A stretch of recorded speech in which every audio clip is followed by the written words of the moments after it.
as Brian Duncan It'll bring it on. prepares for a summer harvest of the picturesque amber waves of grain growing on his Polo, Illinois farm.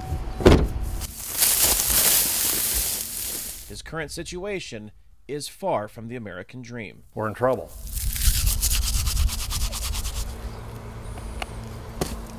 It's dry. Wheat is just one product that grows on Duncan's farm, which also produces 70,000 hogs each year. Hogs were projected to be profitable this year. Were, but not anymore. Once that tariff went on, the pork stopped going into China, not going to Taiwan either, not finding other routes. That market disappeared.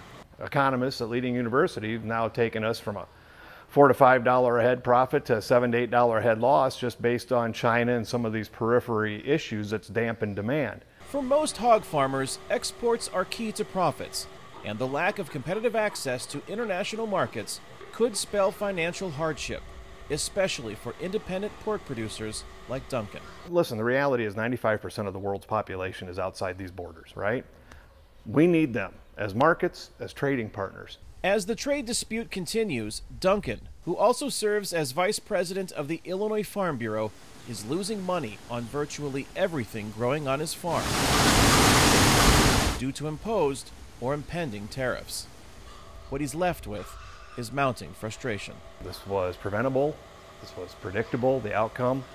There was a better way to go about this. Tariffs are kind of a last resort for a really specific instance and a really serious breach of a contract, and not just something that you would lob out there to try to make progress in a trade agreement. And I think that's what's surprised farmers a bit.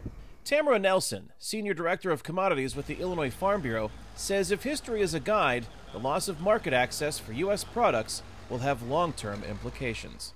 In every event, we lost a market share or we encouraged production somewhere else of that same product, and it took U.S. agriculture, 20, 30 years to get some of those markets back. In some cases, we haven't fully gotten the markets back. The tariffs come at a difficult time for farmers. We've seen farm income cut in half in the last 4 years for various reasons. We could easily see it cut in half again if we lose all our export markets, which Duncan says could increase dependence on government aid at a time when lawmakers in Washington debate a new farm bill that the agriculture industry needs to provide security. The uncertainty has Duncan evaluating his options the next time he heads to the ballot box. It's the economy, stupid. My vote will depend an awful lot on the farm economy. That's just the world I live in. A world that is now more connected and dependent on international trade than ever before. Kane, Farabaugh, VOA News, Polo, Illinois.